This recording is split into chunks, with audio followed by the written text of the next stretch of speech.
Friday, March 28th. I'm Adam Walsh, and this is The Signal.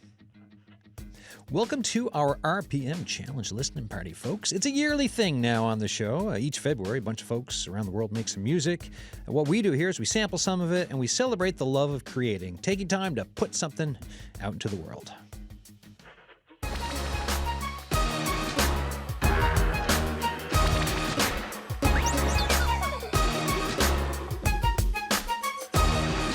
Yeah, so if you're tuning in looking for like election coverage, tariff coverage, cost of living coverage, tune in next week. But you keep listening right now if you want an hour of Friday music chat, some good listening, some good chatting, music and company with friends. Right, Elling? Music and friends. Music and friends. Yeah. Music and friends. Elling Lean is back. How you doing? I'm doing really good. I've actually recovered from February right now. Yeah, I feel like I've recovered.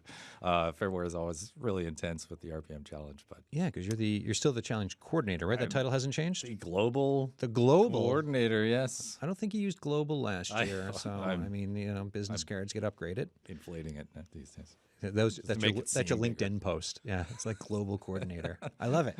How was February? February is awesome. There were 486 like records that were completed worldwide. It is a worldwide.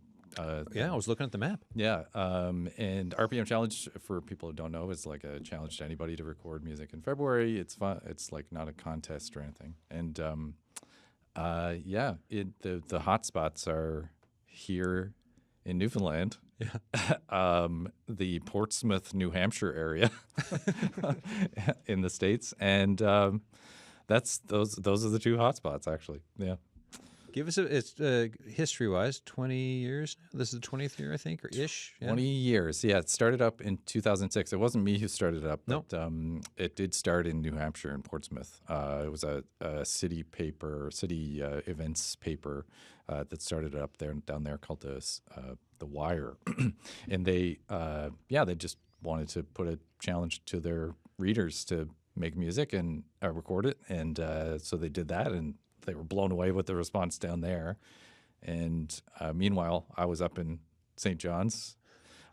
We were myself and my business partner Brianna Greeno were starting the Scope newspaper at the time, and we were like looking around for inspiring examples of community activity and stuff that we could do, stuff that we could steal, ideas. Yeah. And that idea came up, and we were like, you know what? I think that would work here. Yeah. And it did. It did really well. How long have you been doing it for now? 2008 was the first one that we did. Yeah. So, like, how does all that hit you now? Like, when you think about all those years, all those songs, all that work. I certainly don't feel young. No, I mean, I was meaning to say, when I saw you, when you walked in, I was like, Oh, my God. It's the years. so many wrinkles. Cruel. Thanks, Adam. You look amazing. Oh, Folks, they can't. Now, listen, I will say for the YouTube, if anyone's watching later, we put every show up on YouTube for CBCNL, Newfoundland and Labrador. We've got our own playlist for The Signal. That's going to get cut short for like the video bit because we don't play songs on that. So if you want to hear the whole thing, if you're watching this on YouTube later, go to the CBC Listen app. So there you go. And then you can see how young Elling looks. Oh, yeah. Sure. Okay. Yeah. Go ahead. All right. I will now we've got a couple other people sitting around here with us, and we've got a few people we're going to call. So we've got Kathy Oak and Allison Jenkins here. Hello. Hello. And you're both neighbors. Turns out, yeah. Yeah, you walk in and like, oh, where do you live? Oh, where do you live? Okay, we're neighbors. Yeah. All right. Kathy, how did you tell us the process of getting involved with RPM and your thoughts around it? Sure, yeah. So growing up, had kind of started hearing about it around like 2012, and thought it was such a cool initiative. But at the time, I had like taught myself guitar in like junior high school, and that was kind of like the beginning and end of my exposure to music, or like any kind of like training. So I didn't feel like qualified to start doing anything. It was really intimidating at first, but yeah, in 2020, I decided I was going to just face that and go ahead and try my hand at it, and got my hands on a copy of a program that I could use to kind of just generate sounds and record sounds. And yeah, some music came out of it. And yeah, I've been hooked ever since, basically. Was 2020 the first one? It was, yeah. Wow. Okay. Wow. Yeah, that was quite a year. Yeah. 2020? Yeah, there was actually 2 RPMs that year. Yes, because the lockdown was in March, so after the RPM. Yeah. But so you took part in. Yeah, so I did the one in February first, and Yeah. then there was kind of like a morale boosting version in April. That was a great idea. Yeah. Stay at home and make music. That was, Yeah, I Yeah. mean, and like especially about thinking like 5 years on, like thinking back to all that, it's like a morale boosting thing. Yeah, great. yeah, Yeah. yeah, it was fun. Yeah. Allison, what about yourself? So the first time that I did the RPM challenge was in 2014, actually. So I was a lot younger than now. And I was similar to you, Kathy. So I had taught myself guitar in high school, kind of like dabbled in. I've always been, I guess, artistic in the way I've always been writing and that sort of thing. And my family is actually quite musical, and like me and my siblings, we all went through band growing up, in school and that sort of thing. So I've always had a connection with music. But the first time I did the RPM challenge, it was 2014. I did a full album, I think 9 songs or 10 songs, something like that. And then I kind of took a hiatus. I actually kind of not gave up music, but gave up trying to record for a while.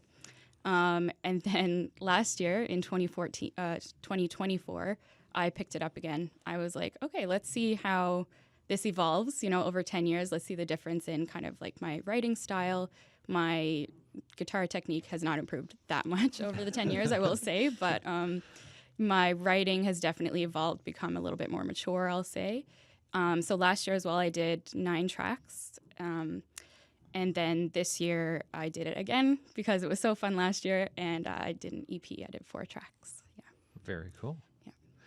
One thing that I was remarkable last year. Well, I remember you at the party, Yeah. the listening party. We have a listening party, and people come and listen. But yeah, I guess that's quite simple. But you convinced several of your coworkers to take part as well. Can you talk? I did, yeah. So at the time I was working at this place with a lot of young people, and this person, Claire, who is now my friend, she started working there recently. And in my mind, I was like, she looks like she could be somewhat artistic. She looks like she knows music, So we were on a lunch break, I think it was, and I was like, hey, Claire, so I'm doing this thing called the RPM Challenge. You should do it. Not knowing whether she even had any inkling towards music. And she ended up doing it, and she has done it now last year and this year as well. So that's great. And another thing that happened at the listening party last year is that she recruited a friend. So I didn't directly recruit Zoe, but they got recruited as well.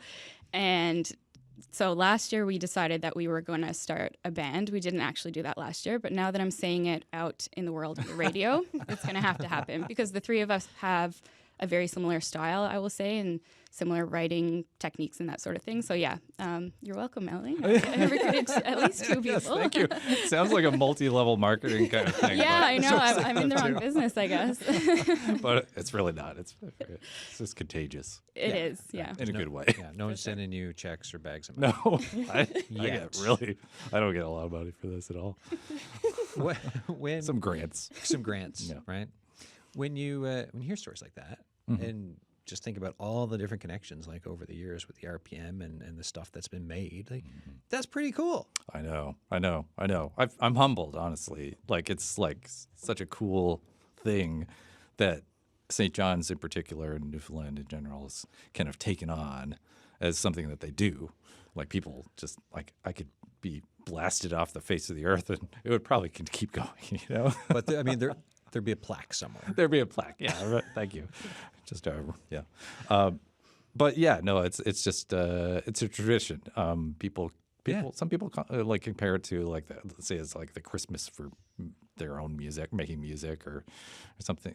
It's like a point in the calendar where people can kind of focus on making something for themselves or their friends, or that's it. Yeah. Yeah, for the joy of just making something. Yeah, yeah. And often that it's really remarkable how how unique and honest this music is. It's made in a short amount of time. People give themselves a little bit of permission to just like kind of play around and do whatever. And as they do that, they're being more kind of honest and like free. And so then they look back and they're just like, oh yeah, well that seems like me. It's pretty wild. Yeah, and in this world of like influencers and monetization and all that stuff, you've got folks who's like, I just kind of want to make something. I mean, what do both of you think about that? Yeah. Yeah, no, it's a really cool challenge, and something that I really like about it is how kind of like free form it is. Like it really is an invitation to just try whatever, and like whatever happens is what happens, and you can kind of, if you don't like it, you can leave it behind, and if you do, you've kind of discovered a new like avenue for yourself for self-expression, which is really cool. That's how I found it for me anyway. Like it was a really like eye-opening experiment basically that it really expanded my horizons, I guess. But when I like look back at it, there's been a series of RPMs that have influenced me to this point where like I did my RPM in 2020, and then Danielle Hamill, who is It Could Be Frankie, heard it and invited me to do a live show, and she kind of like taught me how to like perform it because like she was doing similar things. And then after that show, my friend Kristen Burton invited me to play bass in her band, which also started as an RPM. So it's like all of this building of just like, if you put yourself out there a little bit, it just kind of like opens the world up a bit, which is cool. Very cool. Yeah. And Allison, you talked about like having a gap and then coming back to it and everything else, but just any other thoughts on, in this world of like noise and social media, taking some time to be like, no, I want to create. Yeah, so actually in 2014, when I did the first one, I didn't want to release it under my name because I didn't want, I still had that kind of feeling of, I don't want people to judge me, I don't want people to know who I am. So I released it under like a pseudonym. And I've actually kept that, not for the same reason though, just because I feel it's tradition and I think it's kind of funny. So I released music for the RPM under that name. But I think for me, I take a different approach to it now than I did probably 11 years ago now. I just, and the same as you, Kathy, I just want to create. I want to put something out there. I am trying to remove, I guess, my own anxiety about what anyone else is going to think about it, because what matters is creating for me nowadays. And, who cares what anyone thinks? What matters is what I think, I guess. And I think art and music in general is meant to be created, so it really doesn't matter how good it is or, it's subjective anyway. So just the fact of putting something out there is important. That's one of the mottos or one of the kind of inspiring phrases that we use is like, it doesn't have to be good. It just has to be done. Exactly. How did you know the show motto for the Signal, Alec? That is bonkers. It works in all kinds of areas, actually. Journalism too. Yeah, right. Deadline's coming. No matter what, deadline's going to be there, and it goes out in the world. We only got 5 minutes. What are we going to do? But yeah, there's something to that, letting go. Yeah. That is really liberating. It's also, for me, like why I like live radio, because sometimes when you make something, you can edit it and all that stuff. But when like this, once we're done here, right? We're done. We walk out. It's already out into the world, which is sometimes scary in the beginning, but then once you get used to it, it's all fine. It's perfect. It's perfect.